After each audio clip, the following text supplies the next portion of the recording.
All right, everybody, welcome to another installment of the Beer Flow Podcast. You hear all that noise? Yes, it is another field trip. Today, we are going to spend some time with Dave McLean from Magnolia. He's got two locations out here, one in the Haight, one over in the Dogpatch. We just sat down with him and had just an incredible time.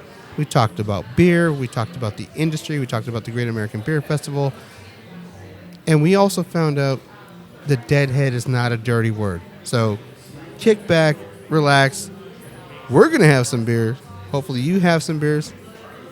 Please enjoy our time with Dave McLean from Magnolia in San Francisco. We'll catch you in a few. All right, everybody, welcome to another installment of the Beer Flow Podcast. Your boy Greg, Einstein Ed in the back. And once again, we're on another great field trip. We are here in the city. We are in San Francisco, and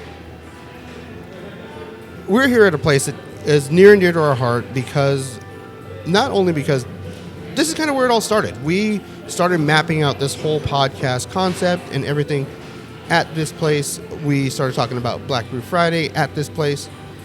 I am here sitting across from Dave McLean. He is the head brewmaster here at Magnolia in San Francisco. Dave, we're going to shake hands. Thank you very much. Thank you for your time. Yeah, my if pleasure. anything, you're a busy man, and I did want to make this personal for just a second. I wanted to show you, and this is the only reason why my computer is up. This is my screensaver that is on my computer, that has been on my computer every day for about a year. That's awesome. That's right over there. Yeah, it's right at that table. I am showing Dave this picture that we, myself, Einstein, and Einstein's wife took, and we just had a great time just sitting here talking about beer, talking about where this podcast could go, and in all honesty, it is so cool that it's now literally come full circle. So once again, thank you so much for your time. Yeah, thanks for coming in. No Happy to do it. no problem. All right, let's get into it. Bring it on. How was Denver? Did you go this year? I should ask. I did, yes. You did? How was the Great American Beer Festival? It is insane. It is. It just gets crazier every year, and it's intense. Sometimes it's a little overwhelming, but I mean, I wouldn't miss it for the world. I think I've gone to.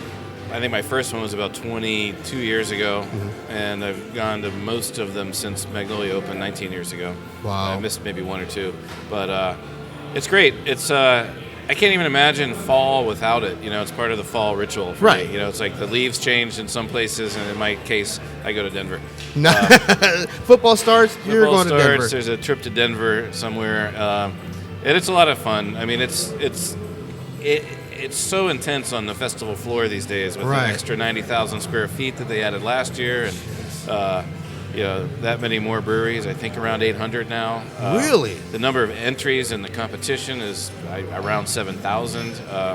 I judged for a few years now. I took last year off, but I was back at it this year, and that's a pretty intense and amazing way to see the other side of the festival, is just what goes on behind the scenes. And I get a lot out of judging. I love sitting there at a table with a lot of peers and even, you know, a lot of people that I admire and look up to. I feel like I learned a lot. So that adds to it. It just makes for a crazier time because it's nonstop, you know, 9 to 5 judging and then work the festival 5:30 to 10. But it's a great trip.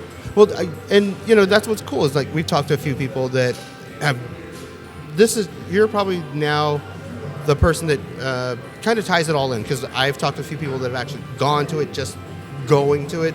I've talked to a couple brewers that have actually entered, and now a judge. How did that come about? How did you get into judging that? Glutton for punishment. Right. Well, I mean, you know, I mean, no, you know, it's as much as I say it's a lot of work. I mean, it's something that everybody that I know that judges really enjoys it, really does it for the love of doing it. I mean, we appreciate the need for there to be a lot of judges with so many new entries and things like that. And, you know, so it feels like we're doing our part in helping. But you know, everybody gets a lot out of it personally. And I had known other people that had done it for years, and so I felt drawn to it. Okay. How many judges are there?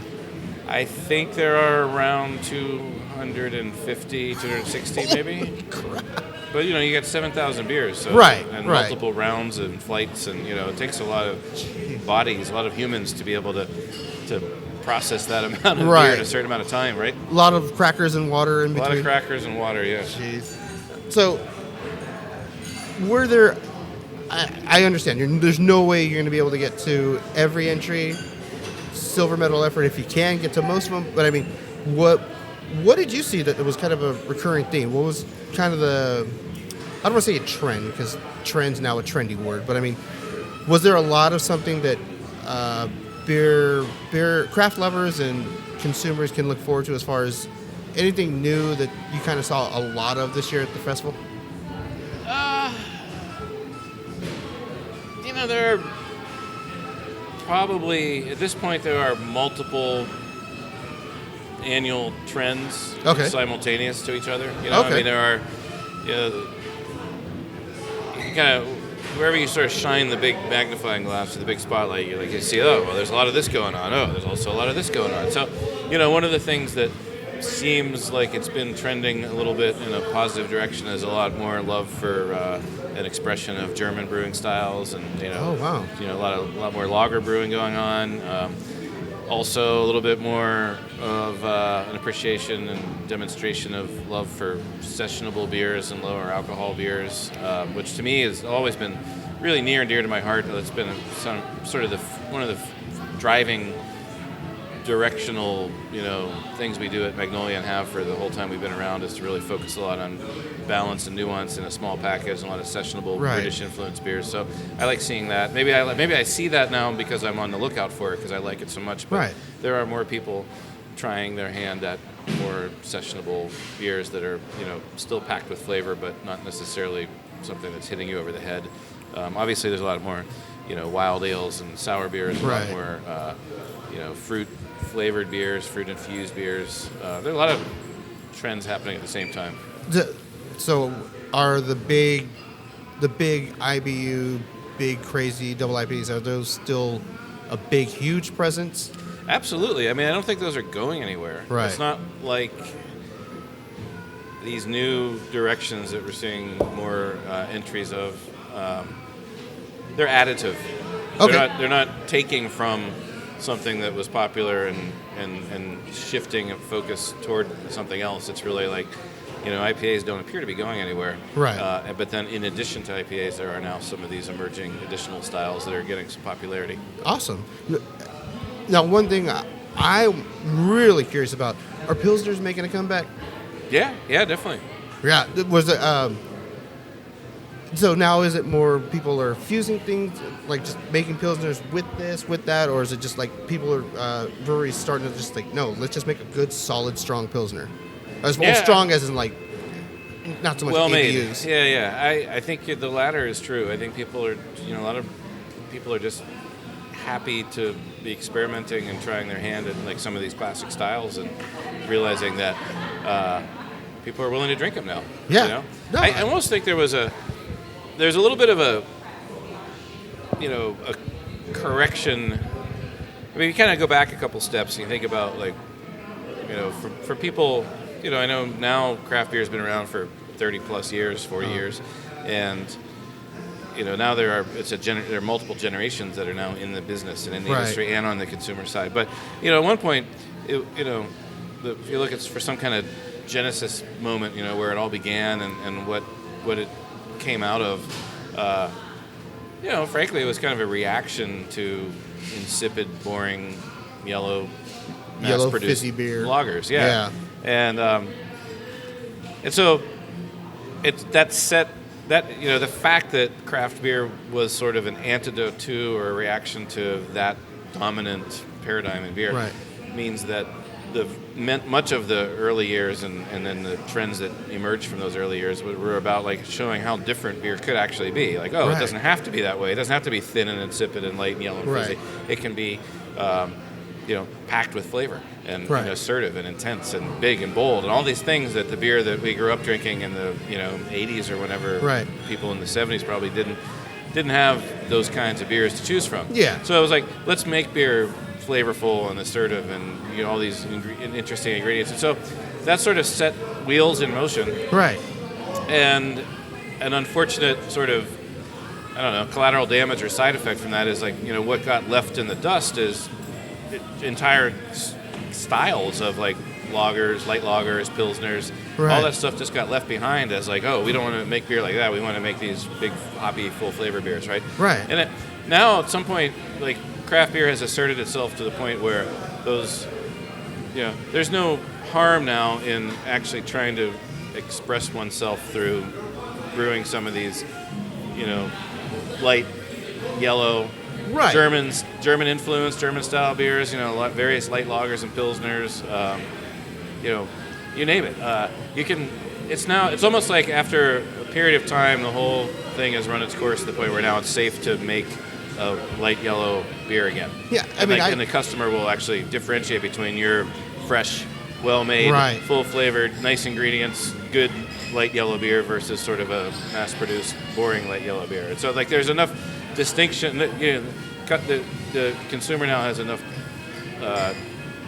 sophistication in their, where the things have come in the beer world to like, be able to differentiate and actually say, yeah, this is a really good version of that style of beer. I love this beer. I'll drink this a lot. So, yeah, it's not going to be High Life in a can. It's going to be, oh, really? Stone made a yellow fizzy beer? Okay, something like that. I mean, I totally understand. And I know that people, craft breweries, they've been, kind of dipping the toes in that for years, and now it's really starting to come to the forefront as far as the consumer market. So I personally think that's great. It's great because there was, in hindsight, no real reason to throw the baby out with the bathwater. It's like you don't have to. We didn't have to like all run the other direction from like a delicious pilsner. Like that would have been a fine style to have been making this entire time. Yeah. It's just that we had to kind of come full circle and get away from those beers before we could come back and view those beers in a new light. Right. I mean, let's be honest. Like a pilsner style, that's been around a lot longer than your chili infused double IPA. So absolutely, you have to, you have to tip your hat and say, okay, that's the grandfather. Let's show some respect and.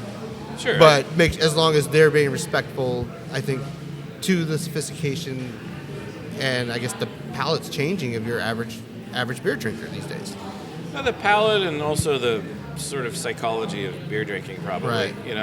There's a lot of, we've kind of in some ways as a community of brewers created a little bit of a monster in this idea of like, well, what crazy new thing can you do next? We've sort of created this like almost addiction to what's new and different, right? And like, oh, can you put another crazy ingredient in here? Can you make it taste like this? Can you make it taste like that? Can you make this beer remind me of this other food that I like to eat? Right. And that's I guess it remains to be seen, like how much of that is a moment in time and how much of that is like a enduring trend. I mean, I kind of hoping for the, moment in time for the former there because I kind of that's fun and it's fun to, explore and be creative and try stuff out, but like a lot of beers like that, including sometimes when I've come up with my own beers that are somewhat experimental like that, they're fascinating and they're interesting and maybe you did pretty cool things to get all these flavors to come together a certain way and at the end of the day though, maybe it's not a beer I want to drink a second pint of or even finish the first glass of, and so to me it's still there's a beer as beer. What do you want from your beer? Right. What do you expect beer to be like in your in an everyday setting? Not your special occasion, sitting around with a bunch of other knowledgeable and like obsessed beer people and like all sort of exploring something unusual. That's fun, but like sometimes just want to drink a beer. I want to find the right beer that works for me at that moment in time, that is tasting exactly how I want beer to taste at that moment. And then I want to get down to whatever it is I'm doing, which might be hanging out with friends and talking or whatever. Right. And I want to just maybe be able to stop thinking about the next beer and the next beer after that and just say, I'll have another one of those. I'll have another one of those. Like this beer is hitting all the right buttons for me right now.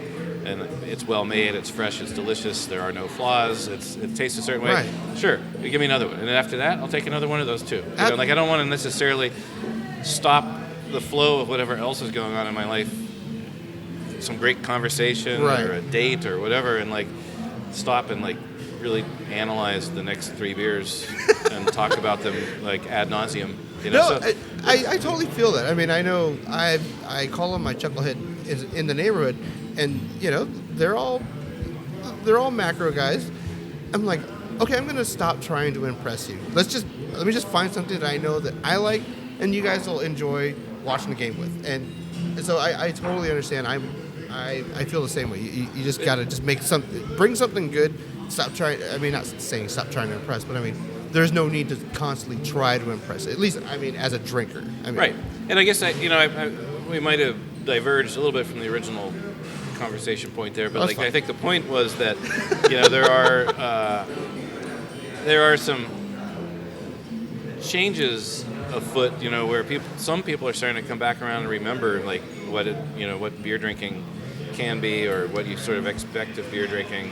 No, and it doesn't always have to be hyper analytical, right, and extremely focused on the moment of taking that sip and thinking about it and talking about it and analyzing and understanding it. I mean, it can, as long as it's a well-made, fresh, delicious beer, like it can just be beer, and something that you might want to, So, I see that happening more lately, and I see that maybe that's part of why you see pilsners and lagers and some really balanced, nice, lighter beers kind of having a new moment now, because people are kind of coming back to that and be like, oh yeah, this is great. Like, it's delicious. It's delicious. Yeah. What else does it need to be? Like, it doesn't have to do anything else but be delicious. I totally agree. Now, you also went to the beer summit in Sacramento, the California Craft Beer Summit. How was that?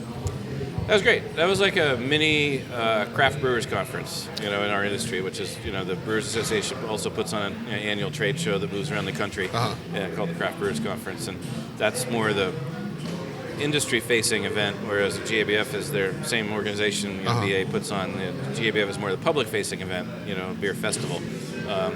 Craft Brewers Conference is, and the CBA Summit are more, events where it's, a little more of a, more connection with our peers, our fellow brewers, and the suppliers who sell us our hops and our malt, the equipment makers who make the equipment that we brew on. Kind of everybody coming together, but in a more California-specific way as opposed to the national conference. And so it was really nice. It was nice to show up in Sacramento and be among a subset, a more localized group of our industry colleagues, and connect and network and figure out who you're going to get this from and that from and that kind of thing. Yeah. No, well, the only reason why I brought it up because Einstein and we were actually going to go, and the only reason why we didn't was because something came up for the podcast at the last second. Like, I'm not going to go to the summit because we have this. Okay, well, we'll take that because we don't know if that opportunity is ever going to come again. So, I mean, I guess what I wanted to ask was, for somebody who wasn't going to be able to go to Denver, would that be a pretty good second runner-up as far as beer festivals go? Well, right. So there are two parts of the summit. There's the summit that is the sort of trade show part, right? And then there's the festival that happens on the Capitol Mall, right? And that is one of the.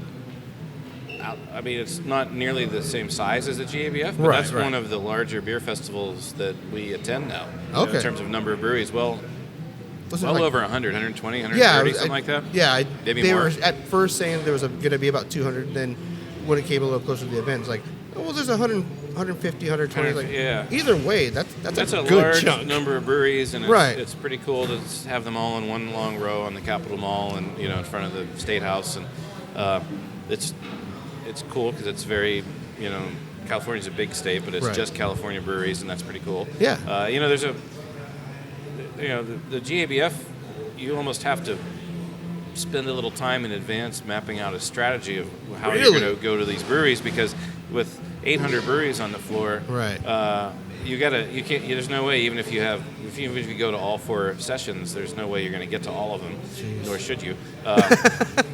So you got to figure out, am I going to go visit these breweries in faraway places that I can't otherwise get to, or I'm going to focus on a particular style or styles and say I'm going to try all the IPAs, or I'm going to try all the sour beer. I mean, you got to somehow narrow the field down to figure out even what you're going to go to. So, conversely, the festival at the summit was is a lot more manageable. It's like these are all California breweries.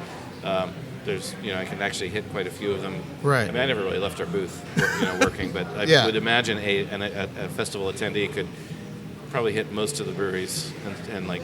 Definitely with a goal in mind and somewhat of a strategy. Yeah. Yeah. Maybe you're based and live in NorCal and you're going to check out the SoCal breweries or something like that or whatever. But like, it's, in a sense, it's a little bit like a mini GABF that way, and that it's big enough to have a lot of different ways you could approach it and figure out what you want to check out, but yet it's still small enough that you don't feel it. It's not overwhelming. Got it. Okay, cool.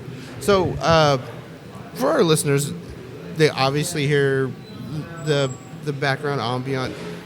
I don't want to say noise, sound. So we're in the location in the Dogpatch area. This is the second location. The first was in the Haight. And this has been here for approximately how long? 10 years? No, this has been here about 2.5 years. Oh, I'm sorry. It's 2.5 years. How's it been with the barbecue?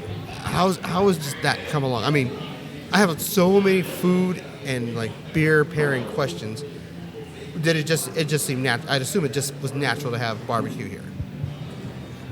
Yeah. So, I mean, to answer that, I have to back up a little bit to go to the pub, the original Haight-Ashbury Brew Pub that I opened in 1997. And that was, the initial vision for that was to be consistent across the board and kind of immersive and all-encompassing with the experience that we offered people. So it was not just about, I was a brewer approaching this from a brewery perspective and building a small brewery in the basement of this restaurant, and sure, that was the driver, but the direction I chose for that was still one where it was like, I don't want you to come in and have this great beer experience and maybe have a less than great food experience, or maybe have a less than great service experience, or maybe be in a space that was kind of boring or not as exciting as another space where maybe the beer isn't as good, but it might be a more cool place for you and your friends to hang out. So, it was really this idea, a very simple idea of just trying to bring it all together into one package and make it this kind of immersive experience. And to really focus on the food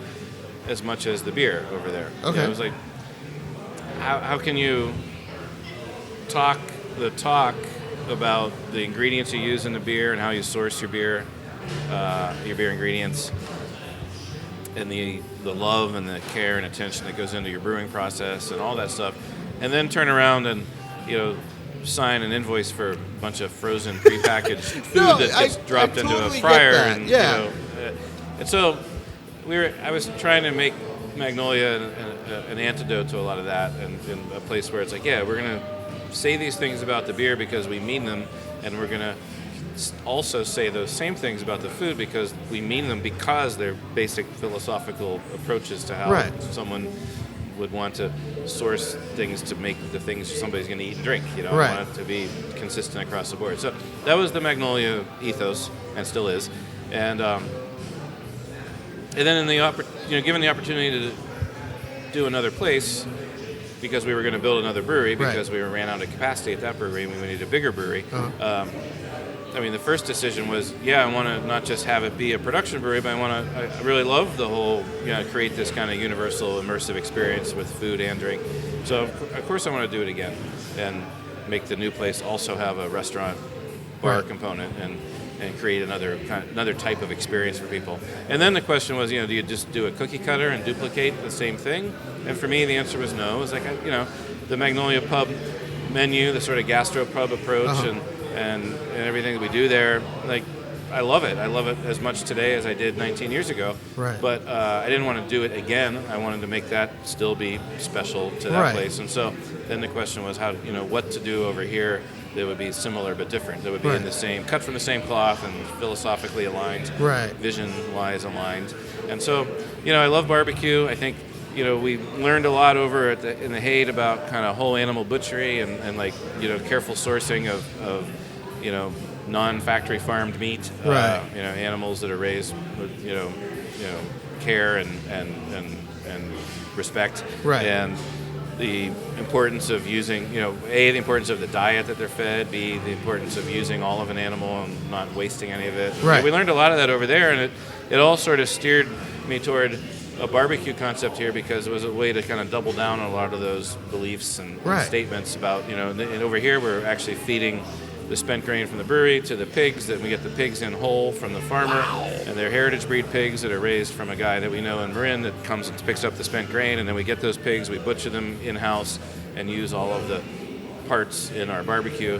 And so it was like a very convenient and exciting way to kind of take a lot of the sort of food values that were learned over in the Haight Street Brewery and kind of, like I said, double down on some of them and expand upon some of them, and like kind of come up with a concept that A, works really well with beer because that's super important as a brewery restaurant, and then B, kind of vision-wise was like helped us continue to tell the story or maybe even add chapters to the story and teach people a little bit about like paying attention to where their food comes from. And they can't see, but I really have an ear-to-ear grin because this is all, to me, it's beautiful. It's, to me, it's the full circle. Literally, you've just explained the full circle of beer, food, back to beer, and back to the food. It's beautiful. Oh my God! All right, I had to take a breath after that. Okay, so now I have physically turned the page, done a little research, did a little snooping on the interwebs, and the Outside Lands Festival. Did I read that correctly? That you were the head of the entire outside beer tent? Yeah, you probably read that correctly. Oh, please. Okay, because like I said, in doing the research, I kind of looked and I said, no way. And then I said, okay, well, let's look at, you can go online, you can see the artists that performed at the prior shows, but then you can look at the beer list. And I lost my gourd. I was like, holy crap, there's so much good beer here. I was like, okay. Luckily, my wife and our anniversary is a few weeks before that, so we're changing our anniversary plans this year to go to Outside Lands so I can spend at least a day in the beer tent. Nice. So how did that all come about? And with all these great brewers, was it an easy sell for them to come on board? It's a little unique of a situation and complicated in the intention is to bring in as many local breweries as possible and as many small breweries as possible to really showcase. I mean, there's another case we're backing up for a second. Please back up. I'm all good with it. The backstory is that Outside Lands is somewhat unique among music festivals in that it has developed almost from day one, or actually from day one, not almost, a very strong sense of place and identity, the identity that is about like where is the festival held. The festival is held in Golden Gate Park in San Francisco, and the festival organizers have taken great pains and gone to great lengths to make it so that it feels very unique and very San Francisco, that it's not just a bunch of stages and bands that could be playing in any city anywhere in the country, and like they do this through like the art and the design of the festival grounds, and they do it through particularly through the food and beverage offerings. They bring in all the food vendors are local restaurants that are setting up shop for the day or for the 3 days at the festival grounds, doing some small pared down version, like a greatest hits version of like a couple of dishes that they're most popular at their restaurants, and then they do those at the festival. So there's sort of this sense when you walk into Outside Lands, and there always has been for the whole time that it's been around 8-9 years, that I'm in Golden Gate Park, I'm in San Francisco, I'm seeing these great bands in this very unique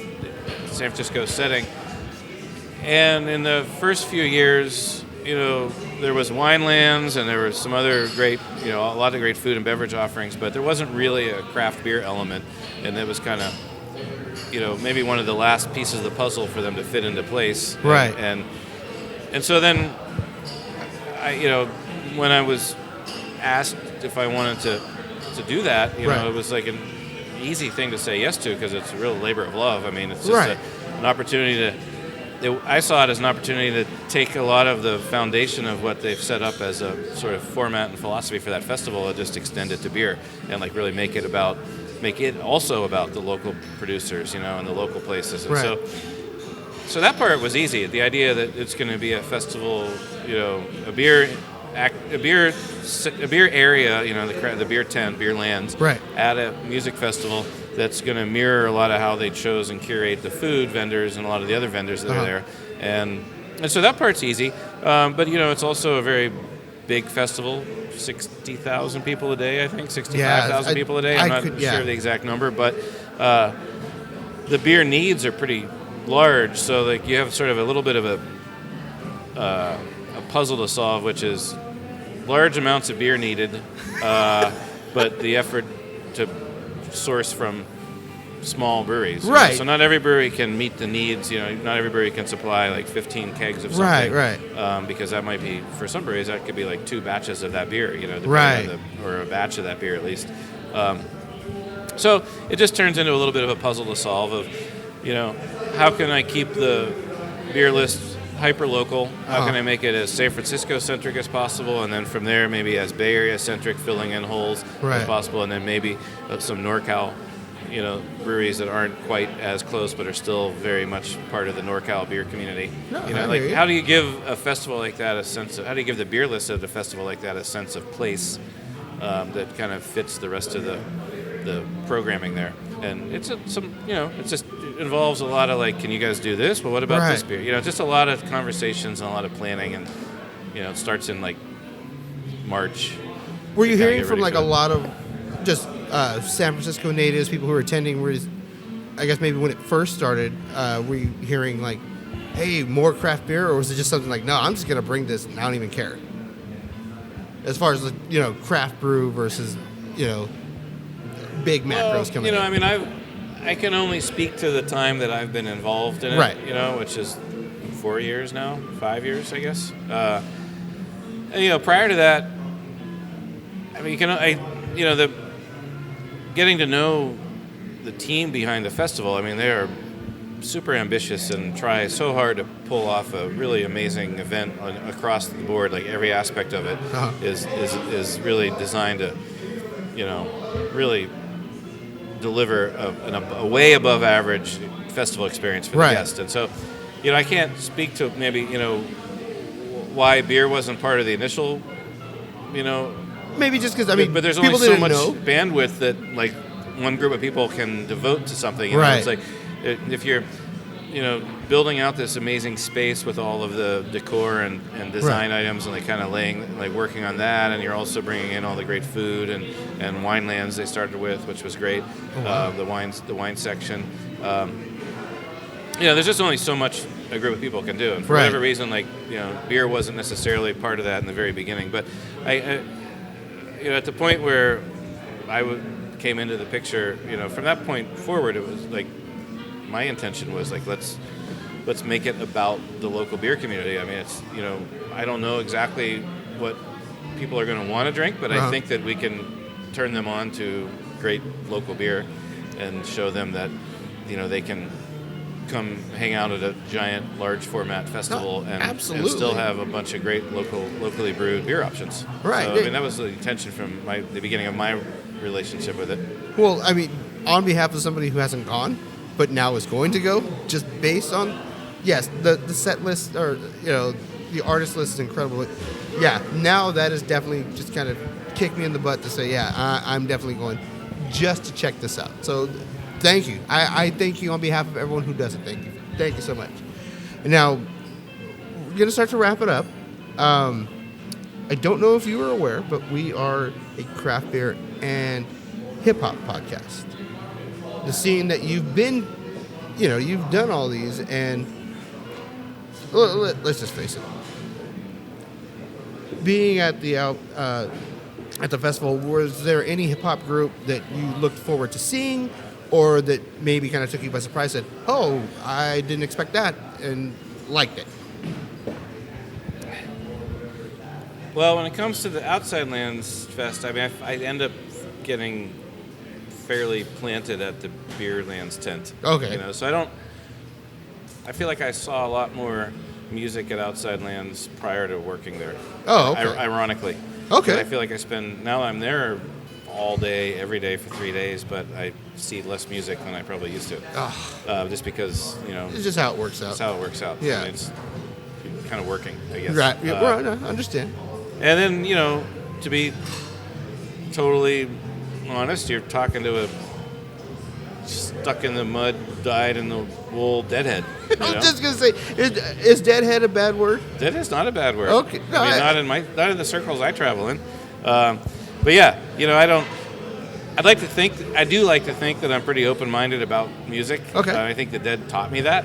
I mean, like they were truly a fusion of a variety of American musical inspirations, from jazz to bluegrass and old time to just pure rock and roll to some classical stuff and modern classical, kind of avant-garde classical. I mean, one of their strengths was like the many different kinds of American music that the different members kind of brought, and then the way that they were able to sort of,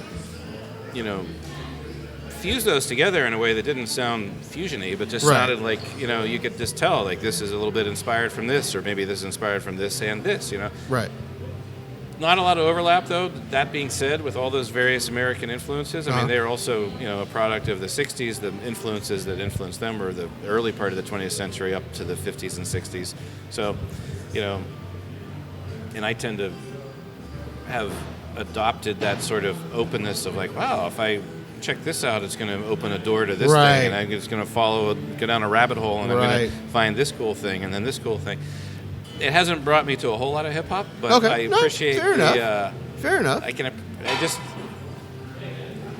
whether it's music, whether any kind of genre of music is music that I've particularly like explored and fallen in love with or not, I just kind of comfort myself in knowing that it's all out there, and that I'll probably get to it at some point, because it's a long life. I don't care what people say. It's a long life, and there's a lot out there to digest, and so I'm not the one to ask.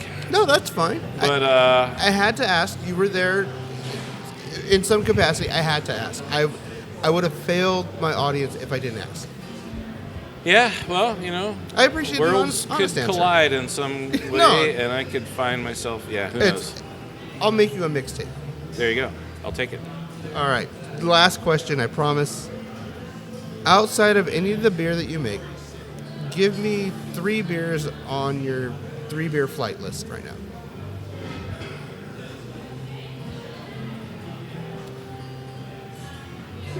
3, huh?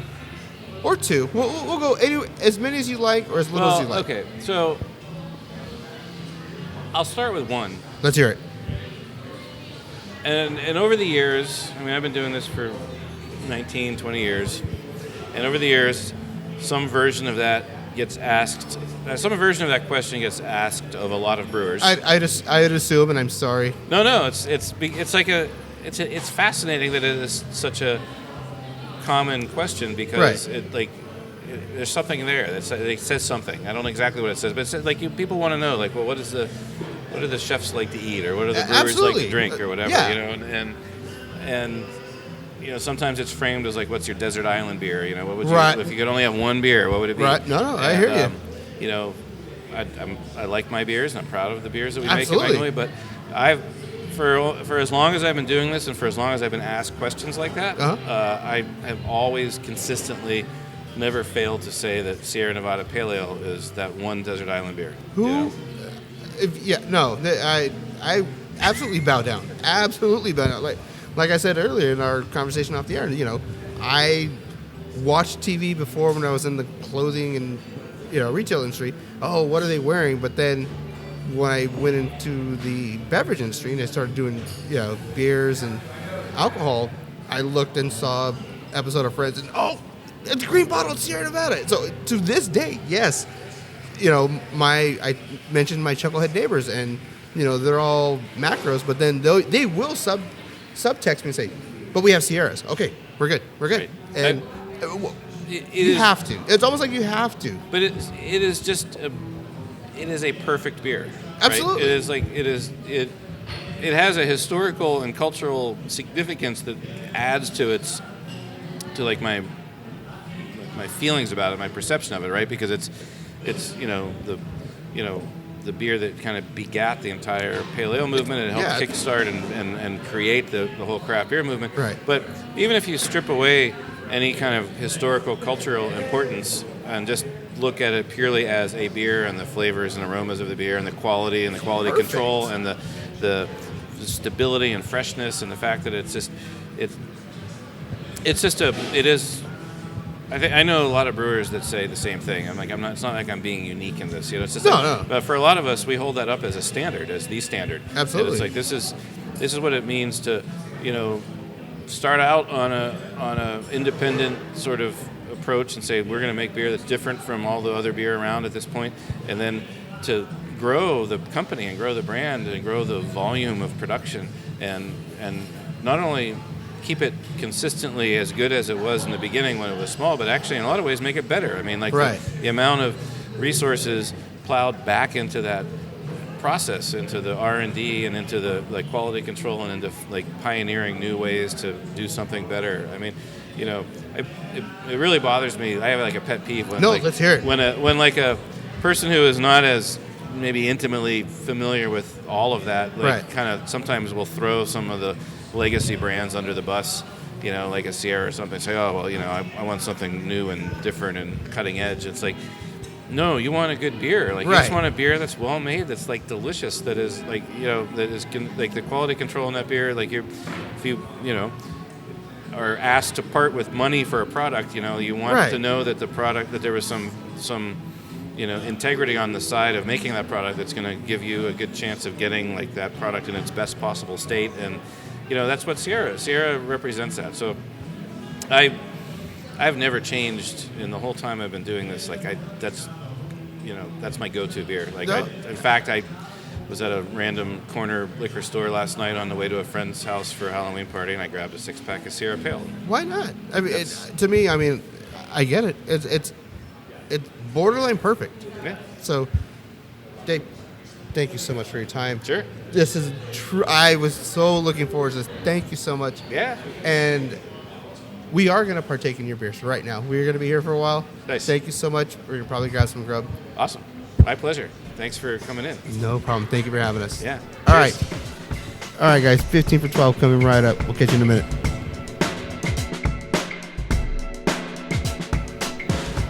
Okay, everybody.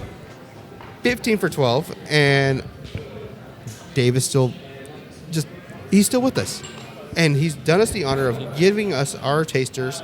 And the reason why we call it 15 for 12 is because we kind of average about 15 minutes for a 12-ounce bottle for you to sit there and enjoy and kind of get a description of.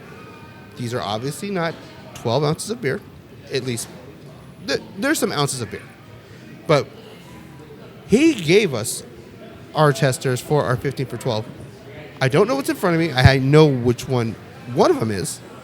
But Dave has given us the honor of actually pouring and choosing our beers for this week's Beer Flow segment of 15 for 12. So, Dave, take over. I am grabbing this lighter in color, straw-like yellow beer. What do we have here? Right. So you are starting with the California Kolsch. Okay. And that is one of our flagship beers. It's a German golden ale. Kolsch, as you may or may not know, you typically come from, or have always come from, the city of Cologne in Germany. Right. And we make a Kolsch style ale that is pretty much a traditional expression of a true Kolsch. Uses the Kolsch yeast, German malt, German hops. Very, very smooth, very light. Prost.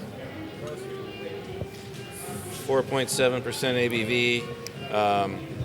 Super crisp, refreshing. Absolutely, the really, Kolsch yeast really good. is an interesting yeast because it's a hybrid yeast. It's an ale, but ferments at slightly cooler temperatures than most ales. So it sort of exhibits a little bit of the properties of an ale and a lager. It's got a little bit of the complexity that you would get from an ale, but but those complex components are a little bit clipped, and the beer remains a little more crisp because it's this cool fermentation kind of clips those stronger fruity notes, and makes it it gives it a little bit of a flavor hook from the fermentation, but without overpowering the malt and hops. Right, because honestly, that's kind of the first thing I taste is like the fermentation, almost like I don't want to say creaminess, but it's got a very, very drinkable smoothness to it. That It's kind of a go-to beer around here Right. for us. You know, a lot of the brewers drink it. We really love it for what it. It's great. It's just. To me, it goes back to what we were talking about in the interview, which is that this is just this is a beer that is, designed to really just drink and enjoy, and it needs to be fresh, and it needs to be. It really doesn't have anything to hide behind. It's a very delicate beer, so you really you got to be on your game and brew it right. But it really just is a balanced, refreshing, just good drinking beer. No, that's great. All right, on to the next one. This one, I can't tell you what it is, but it's got a nice golden color. Dave, what do we got here? So that is Bluebell Bitter, which is our ESB, extra special bitter, very traditional English style. And that was batch number 1 in 1997, the first beer I brewed when I opened Magnolia. It is a showcase for floor malted heirloom barley called Maris Otter, which is an English variety of barley. It's fermented with an English ale yeast strain that is kind of our house yeast strain that shows up in most of our beers except the Coles. And it's got it's 100% UK grown Goldings hops. And so it's really very English. English malt, English hops, English yeast. This is beautiful. My one and only foray into home brewing, I made an ESB, and it was definitely a bigger piece of meat than I can chew. But God, this okay, we're coming back for seconds on this one. Okay, this one I'm gonna guess is the Cole Porter. That's right. All right, definitely black in color, nice little crema on top. Dave, take it from here. What do we got? So Cole Porter is somewhat of a robust porter. If the porter category kind of goes into, you got brown porter, which is more of an English porter, and robust porter, which has a little more assertive dark malt character to it. So it's a beer that arguably could cross a line into stout territory a little bit. It's pretty low ABV. It's another under 5% beer. Everything you've tried so far is under 5. Right.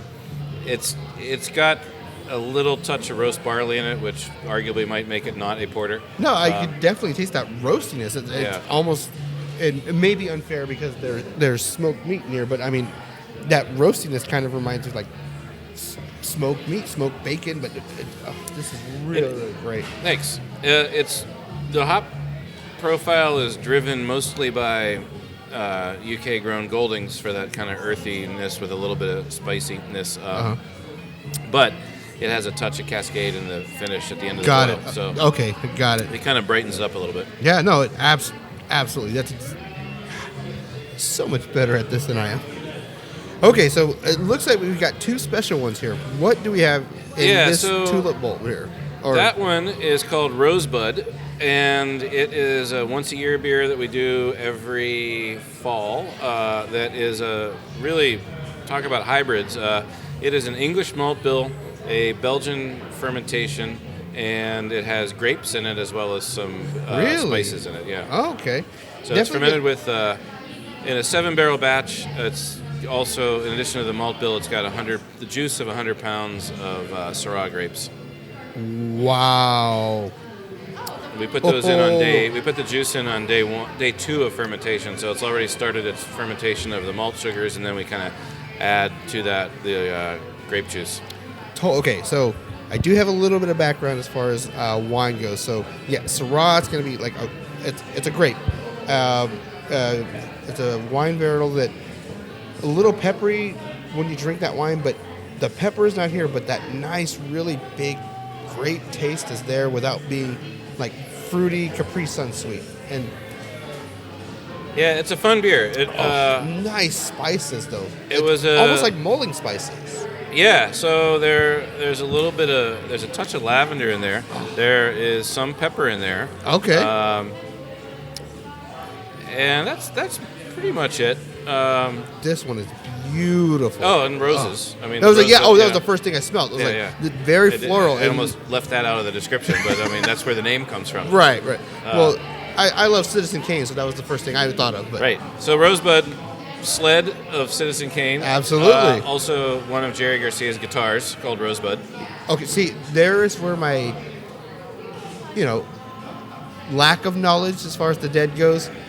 Like I said, I'm sorry, I focus on the hip hop, but I listen to everything. I don't know a lot of. We can exchange. No, you can teach me about hip hop, and I'll teach you about the Dead.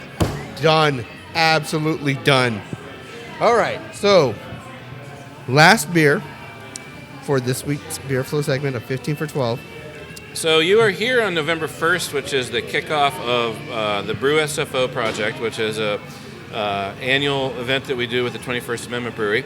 Right. And it's basically Belgian Beer Month for us. And so both breweries make a total of 6 Belgian-inspired beers over the course of November.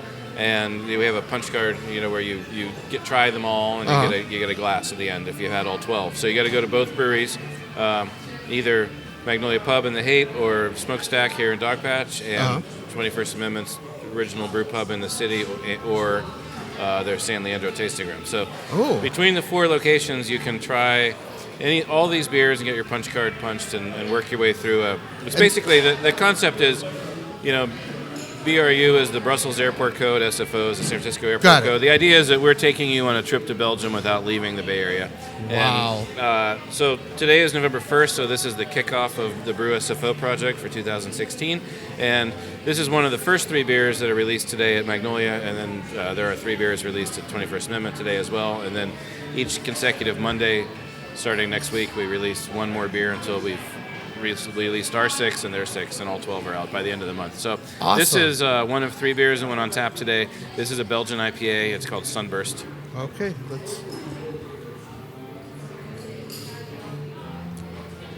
Is it fair to say fairly citric on the nose at first? Oh yeah. It's one of those things that so good. You take 2 flavors that are pretty unique on their own, like that really kind of stone fruit, fruity, spicy Belgian fermentation flavor from a lot of Abbey beers. Right. And then you take a really powerful hop character. And right. And you try to see what happens when you combine them. And it can either go right or it can go wrong. Hopefully it goes right in this case. The one thing I do love is like a lot of people, I have a handful of friends. Shout out Ryan Stanley.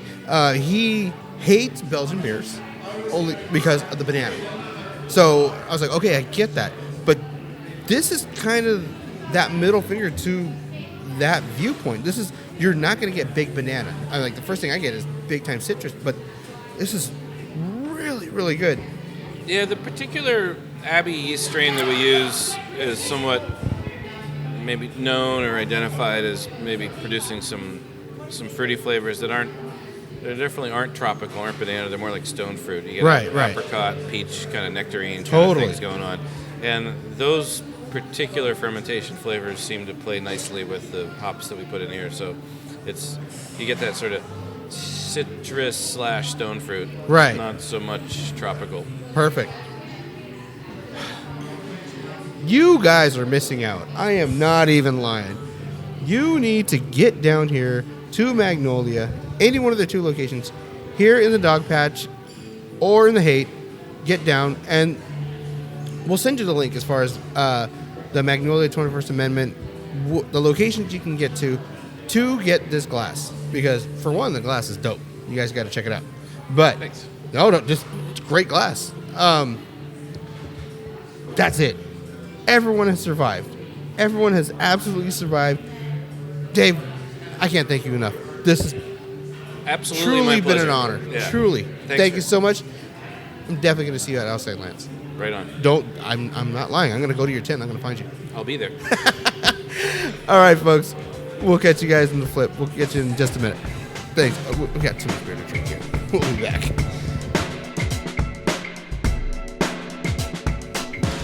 All right, everybody. We hope you enjoyed it. We had a great time here at Magnolia. Did you guys really think I was going to leave you hanging? I know I make this built up to let you down. No, I'm not going to let you down. We are going to build it up. So I'm going to give you this week's Jam of the Week, and this makes perfect sense.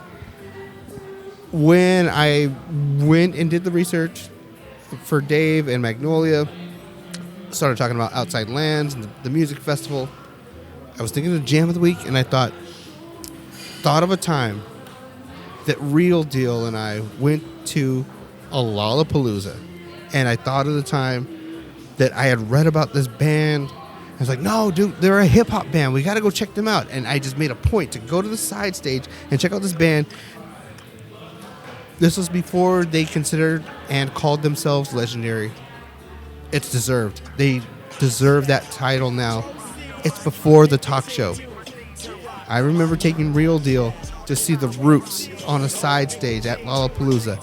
He was hooked. The next day, he went and bought the CD. Because, kids, you couldn't download that shit back then. You had to buy the CD. Real Deal bought the CD. So, this week's Beer Flow Jam of the Week. Post-Woo. Barely, but Post-Woo. From the album, Do You Want More? The band, the group, The Roots. Before they were called the legendary Roots Crew, they were The Roots. The song, Proceed. Please enjoy. Just like we enjoyed our time here at Magnolia. And for those of you that don't know, our motto here at the Beer Flow, just like barbecue, slow and low, that's the tempo. That's how you get it done. All right, everybody. From myself, Einstein, Real Deal in the back. It's your boy Greg. Peace. And I shall proceed and continue to rock the mic.